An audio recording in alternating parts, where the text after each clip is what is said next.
Une bagarre aurait éclaté à l'entraînement de l'équipe de France cet après-midi, alors que Dembélé est forfait pour le match France-Espagne après avoir subi un tacle à la gorge involontaire de la part de Kylian Mbappé. Les joueurs en sont venus aux mains. Mbappé qui fait tout pour que Dembélé ne gagne pas ce ballon d'or. À mon avis, il préférait même que ce soit Yamal qui le gagne à la place de Dembélé. Mais bon, pas de chance pour lui, Dembélé est favori à 71,4%. Autant vous dire qu'il va le remporter quoi. Quand on voit ses stats, c'est juste normal de se dire qu'il va remporter le ballon d'or. Avec 35 buts marqués, 13 passes décisives pour ce qui est du niveau individuel. Et énormément de trophées pour ce qui est du collectif. Donc comme vous le savez, la Champions League, la Coupe de France, la Ligue 1 et aussi la French Super Cup.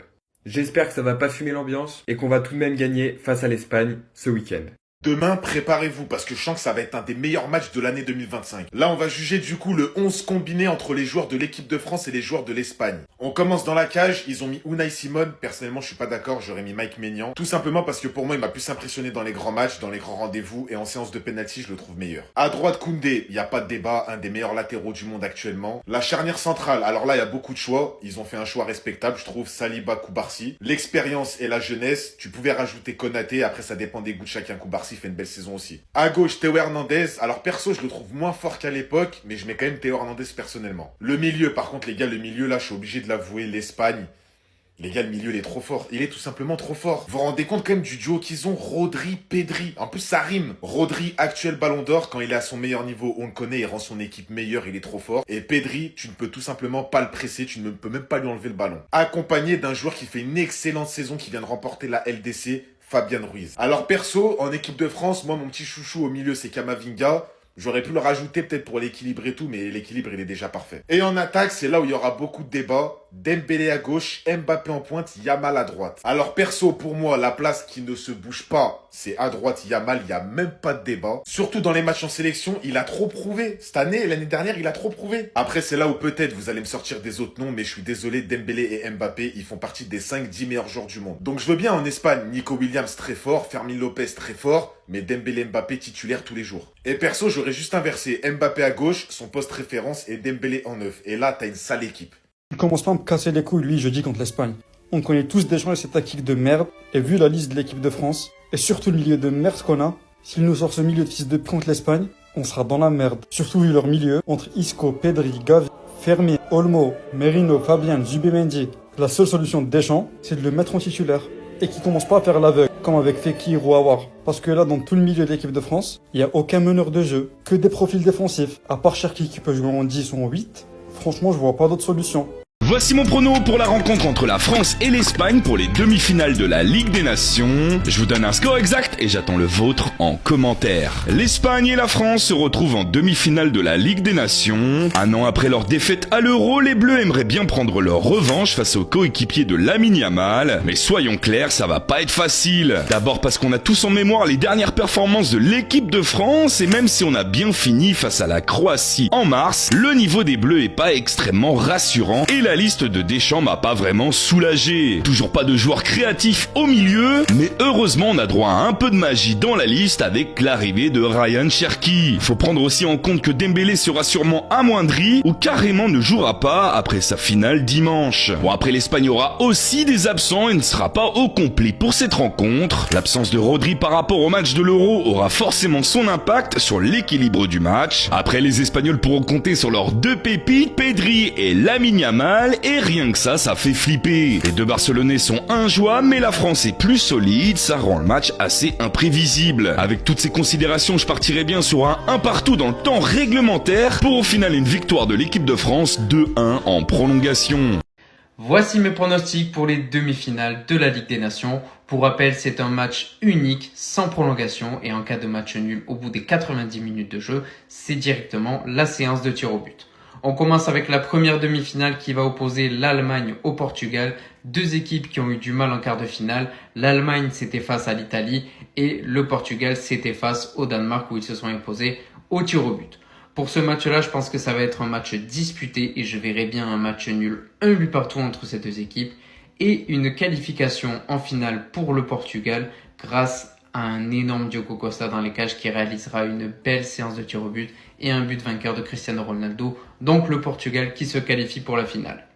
La deuxième demi-finale va opposer l'Espagne à l'équipe de France, deux équipes qui ont eu également du mal. l'Espagne c'était face aux Pays-Bas et l'équipe de France c'était face à la Croatie où on a fait une petite remontada et on s'est imposé grâce à un énorme Mike Maignan.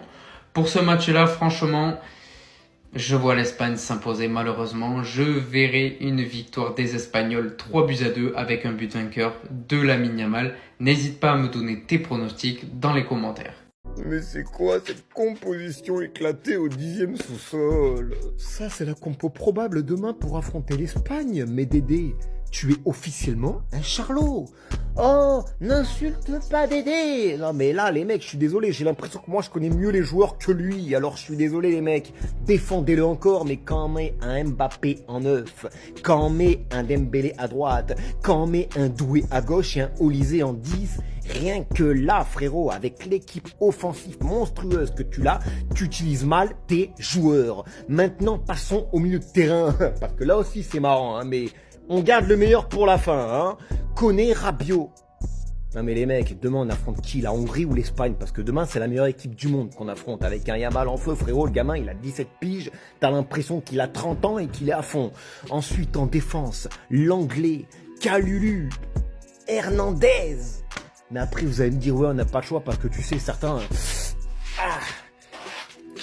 ouais, ils ont mal, eh ben oui, enfin ils font semblant d'avoir mal plutôt, mais après je peux les comprendre, les mecs qui font 60 matchs par saison, on sait que là cette Ligue des Nations c'est éclaté, tout le monde s'en fout, non sauf les Barcelonais pour Yamal, eux ils s'en foutent pas, mais sinon les mecs je suis désolé, mais demain qui va regarder le match?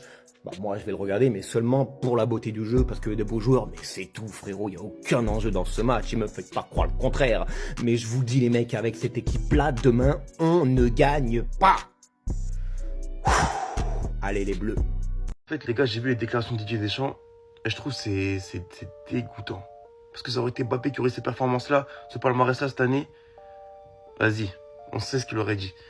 Gagner la LDC, c'est bien, mais après, les journalistes votent et la saison n'est pas terminée. Pour moi, aujourd'hui, il serait difficile d'établir un trio de candidats. Mbappé, meilleur buteur de Liga et soulier d'or, alors qu'il vient de changer d'équipe.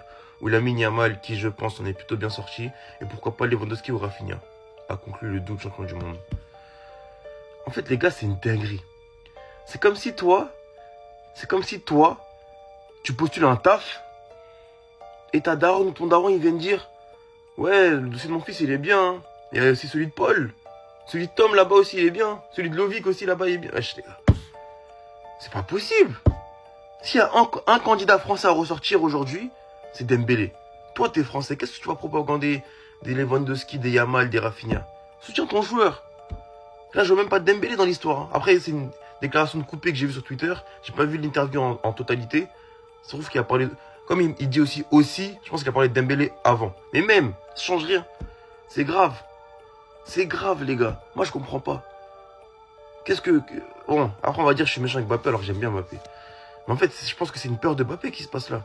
Deschamps, je sais pas ce qu'il a. Je sais pas s'il a peur de vexer Mbappé. Je sais pas s'il va à fond sur Dembélé, il y aura des problèmes dans le vestiaire.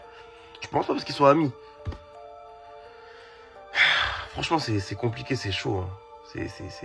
C'est même désolant, en fait.